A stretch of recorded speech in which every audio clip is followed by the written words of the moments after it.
Sa Majesté célèbre ses 70 ans sur le trône cette année avec un jour férié de 4 jours en été, du 2 au 5 juin.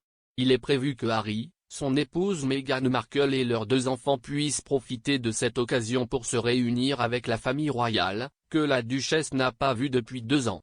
Lily Bennet n'est jamais allée au Royaume-Uni ni rencontrer le côté paternel de la famille, tandis qu'Archie, 2 ans, ne les a pas vus en personne depuis qu'il est bébé. Cependant, un problème potentiel est que le duc et la duchesse de Sussex ont un autre engagement exactement au même moment. Les Jeux Invictus, un événement de style paralympique qui voit des militaires et des vétérans malades et blessés concourir dans des sports adaptés, ont été fondés par Harry en 2014 et sont depuis un projet passionnant.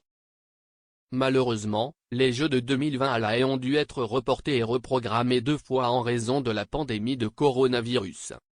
La date qui est maintenant sur les cartes est du 29 mai au 5 juin de cette année, un croisement exact avec les célébrations prévues de Sa Majesté. On s'attendra probablement à ce que Harry participe aux 2 événements et, comme tout le monde, ne peut pas être à 2 endroits à la fois.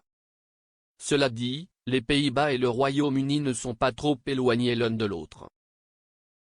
Étant donné qu'Harry vit généralement aux États-Unis, il peut en fait être relativement facile pour lui de passer d'un événement à l'autre par rapport à un vol depuis son domicile en Californie. Cela pourrait finir par être des jours très chargés pour le duc et sa famille s'il essayait de jongler avec les 2. Ce que certains fans royaux peuvent trouver étrange, si est que la nouvelle date des Invictus Games a été annoncée le 27 juillet de l'année dernière. Les plans de célébration du jubilé de platine de la reine ont été annoncés le 2 juin de l'année dernière. Cela signifie que Harry aurait été au courant de l'affrontement avant la publication des dates des Jeux Invictus, mais n'a pas demandé qu'ils soient modifiés. Pod Save the Queen est hébergé par Zoé Forcey et présente le rédacteur royal du Daily Mirror, Russell Myers. Monsieur Myers a déclaré qu'il assume que Meghan et les enfants accompagneront Harry aux Jeux Invictus et que toute la famille profitera de l'opportunité d'être en Europe pour rendre visite à la famille. Il a déclaré, « Cela a été une année chargée et c'est probablement le bon moment pour laisser tomber cette année, voir ce qui se passera l'année prochaine et j'espère que nous les reverrons au Royaume-Uni. » Parce qu'Harry a les Jeux Invictus, on croise les doigts, donc on pourrait supposer qu'il reviendra voir sa famille. Et encore, on pourrait supposer que Meghan viendra également aux Jeux Invictus, avec les enfants.